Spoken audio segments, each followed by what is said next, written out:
Welcome to the Elijah Rising podcast. Elijah Rising is an organization empowering women recovering from sexual exploitation. This episode is going to help you become more aware about the issue of sex trafficking and inspire you to take action.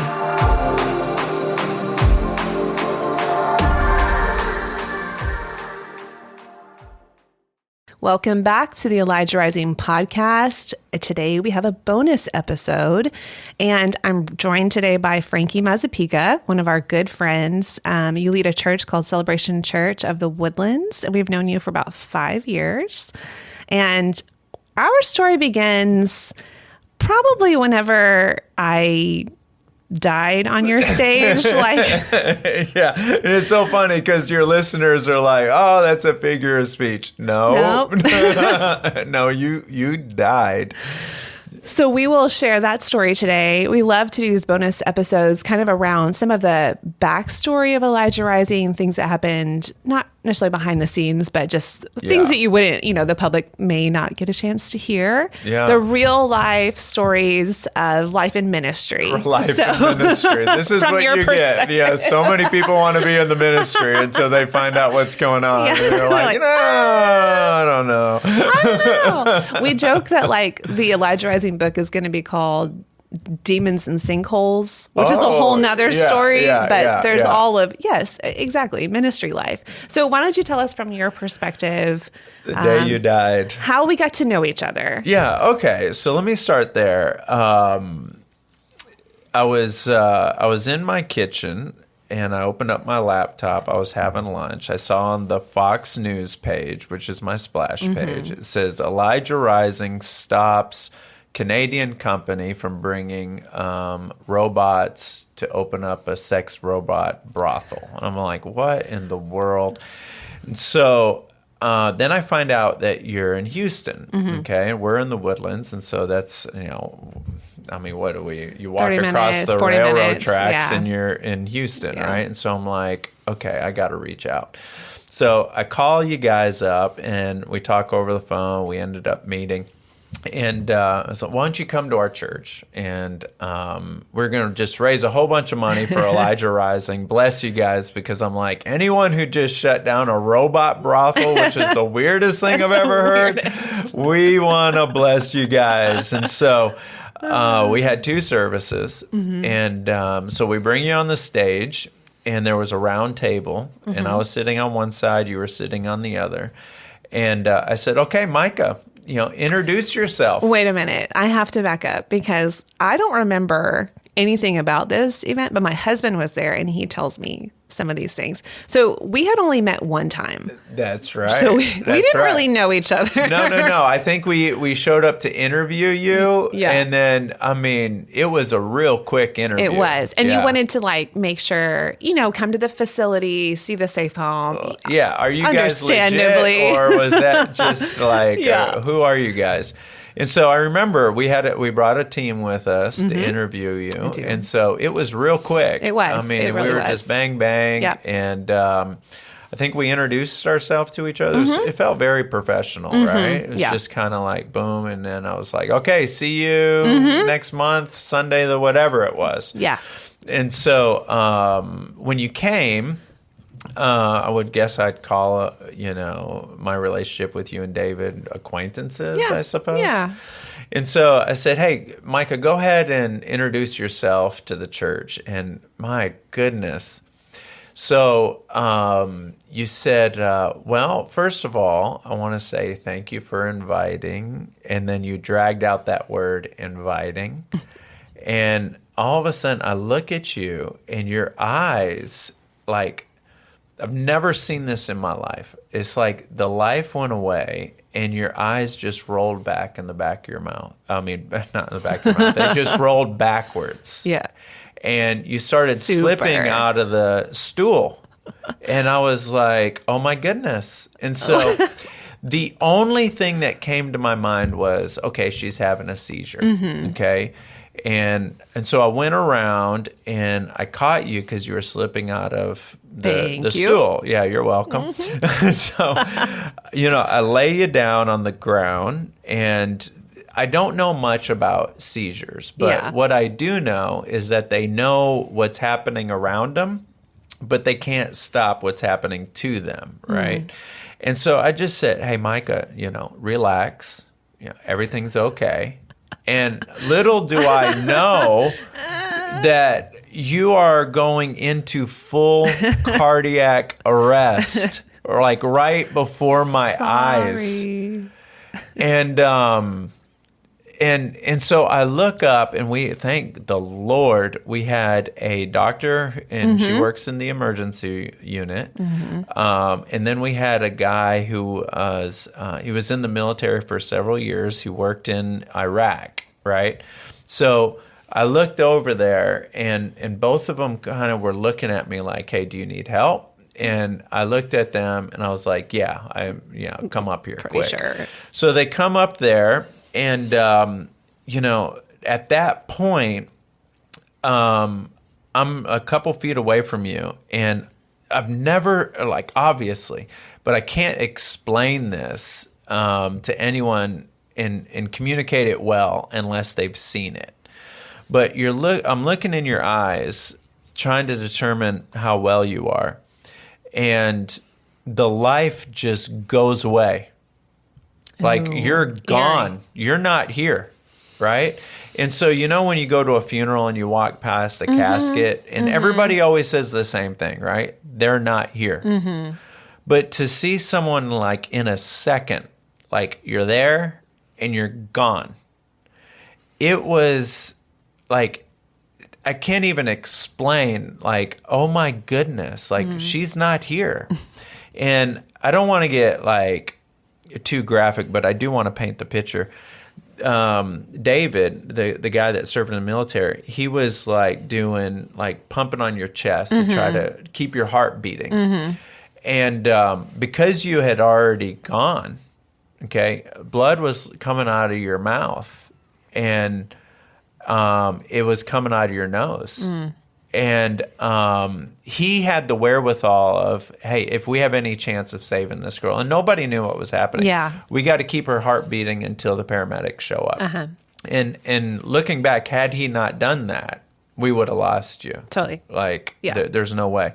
Then we find out later, what happened. You went into full cardiac arrest, which, and you know more about this than I do, clearly, because you've learned a lot more. But full cardiac arrest is when your breathing stops, your brain stops, and your heart. So all of that, is that correct? Did I word that well? Yeah. And so if someone goes into partial cardiac arrest, one of the three or two of the three, well, in your case, it was all three. You're gone. No brain, no heart, no breathing. That's called dead. It was like the first service, the first time I've been at your church. Yes. And so,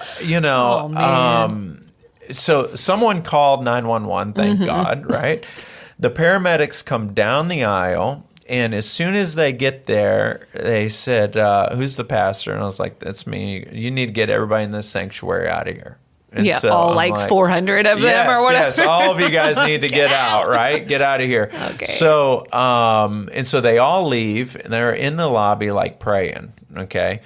And then after that, I'm sitting on the front row, and I'm sitting next to the doctor at this point. And she's giving me a play-by-play, right? They're hooking you up. They got IVs, and you're just laying there you're gone. You're dead. And I'll never forget, your husband was calling people. I'm so glad he had the wherewithal to do this. He was calling people and saying, hey, look, I need you to pray. And then he'd hang up with them, call the next person. Yeah. And so I'm not a doctor, right? But I am familiar with that sound where, somebody, you can hear somebody's heartbeat, beep, beep. And yours was beep. I mean, it was just so eerie. And our second service was much larger than our first service. And so they need parking, right? And so attendance-wise, it's just much larger. And so they're trying to get in, but the people in the first service don't want to leave. And so it was just a madhouse. I didn't know what was happening out there, Sure. but I could have, you know, I was kind of thinking about it. And so about 15 minutes went by, and I remember watching the paramedics say, okay, you know, it's time to pack up. And so they start packing up, and they had like IVs in you and stuff like that. And they started taking out. The last thing that they were going to take off is what was keeping your heart rate, and telling them how your heart was doing. The machine that was going beep, right? And so not good. they had packed up everything, and then all of a sudden it starts going beep, beep, beep. And so I look at the doctor next to me, and she looks back at me, and we're like big-eyed. And we're like, oh my goodness, like what's going on here? And so I heard one of the paramedics say, okay, we got a heartbeat. And so they throw you on the gurney, and they throw the blanket around you, but it's not over your head, right? So everybody knows, okay, even if you're not a doctor, if it goes over the head, it's over, right? Not good. And so we're like, okay, it's not over her head. And so they start pushing you out. And so the doctor sat next to me and said, look, we got a long road ahead of us, because just because she's breathing, her brain is not working, and her heart's not working. Okay. The only her heart is beating, but her lungs are not, and neither is her brain. And so, you know, and it's been 15 minutes. Yeah. And so they put you in the ambulance, they run you off, and so I'm trying to wrap my head around what to do now, because there's blood on our stage. Yeah, I know. Right? There's blood All on our over stage. and you have people like filing in. Filing in. And I remember because I was trying to move you around for the doctors, and so I had blood like in my fingernails. Oh my gosh, Frankie. And so I'm like, I have to go upstairs, and I got to wash my hands, and I'm like, I can't believe this is happening. But you know what's so interesting? I think I gave it to you. I know that sounds kind of weird, but I saw a needle that they had in your IV, and they left it on the stage. They took everything, but they forgot to pick that up. And I picked it up, and I was like, if a miracle happens, I'm going to want to remember this moment, right? So I know that sounds gross, but it was significant at the time, right? And so I just put it in my pocket or whatever. And so I go visit the hospital, and obviously, you know, I'm dropping every single title I can think of. I'm a pastor, you know, blah, blah, blah, blah, blah. Nobody cares, right? You're not getting in there to see her. And then I went home, and I have a friend of mine. This is another friend of mine. He's a doctor. And he said, look, you know, brace yourself. Like, get your head together. Like, I think it's like she had a 4% chance of getting to the hospital alive, right? When people go into full cardiac arrest, there's a 96% chance that they're dead by the time they get to the hospital. Yeah. And so he's telling me, look, you know, just brace yourself. Yeah. You know. And then he said this was crushing too. I'm like, man, you are not the bearer of bad news. I mean, good news. And he said, and if she lives, she's not going to be who she once was. And he goes, I don't know what's going to be different. I don't know if it'll be physical. I don't know if it'll be mental, emotional, or all. But she's not going to be the girl that she once was. And so I'm like, and so I said, well, what if she lives? And what if she has no residual effects? And he said, don't let your head go down that road. And he goes, that's not going to happen. Yeah. And I said, well, just what if? Like, what if? And he goes, look, if that happens, I don't want to stand anywhere close to you or your church because lightning just struck. You're like, your church, you mean? Yeah. I thought it was our church. But now it's your church. I was like, okay. He goes, funny. God just did something that I've never seen before in the medical world. Wow. And, you know, I don't know if, you know, this lightning just struck. And so anyway, I finally get an opportunity to go visit you like 4 days later. I walk into your hospital room, And I've talked about this so many times when I travel around the country or whatever. I walk in, David's in there. He's in a chippy mood. My husband. Yeah, your husband, David. He's in there. He's in a chippy mood. He's happy. I look at you. You're in your bed eating pudding. Pudding. And you looked at me, and I'll never forget what you said. You go, I'm really sorry I messed up your service, dude. And I was like, she just called me dude. That's like, the most awesome thing I've ever heard in my life. Happening? And I'm looking at you, and I'm like, what in the world is happening? And they kept you for like a couple more days or whatever for like... Yeah, because it was the week of Thanksgiving and they couldn't like get the doctors, to come in or something. And I'm like, this girl could walk out right now, right? They kept you for a couple more days and they were like, okay, you can go. And then we,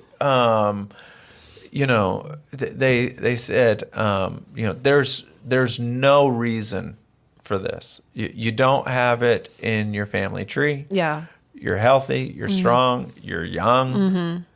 This should not have happened. And I'm like, okay, I just saw someone die and come back to life. Like this is, and I say this all the time whenever I tell the story, but I can't not tell the story and leave this out. When you were on the stage, you got blood coming out of your mouth. Like it was so intense. I felt the Lord just speak to me, not out loud, just like right in my heart. He told me two things. He said, hell hates this girl. And then just like a few moments later, I felt him again say, they, meaning you and your husband, your ministry, Elijah Rising, they are at the tip of the spear. And, and I knew what that meant, in the church world, the church is the bride of Christ. And so people, they're supposed to go to the temple to worship the Lord in Acts chapter 2. But you guys go to them.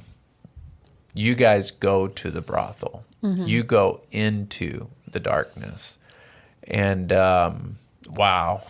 That's why you guys are at the tip of the spear. And then from that moment, it was it was like, okay, our church will be a supporter of Elijah Rising forever. It was right. It was obvious. Okay. And what's so crazy is our church started experiencing people getting healed, blind eyes, open ears, cancer. And every time we pray for you, people get healed ever since that day. That's not so everybody exciting. Gets healed that we pray for, but ever since that day, people have been getting healed since 2018. Well, so thank you for taking one for the team. No, I don't know. I don't know about that. You had to pay the price, and sure. we all benefited from it. So thank you for taking one for the team. Well, it's one development strategy that I don't recommend. Just kidding.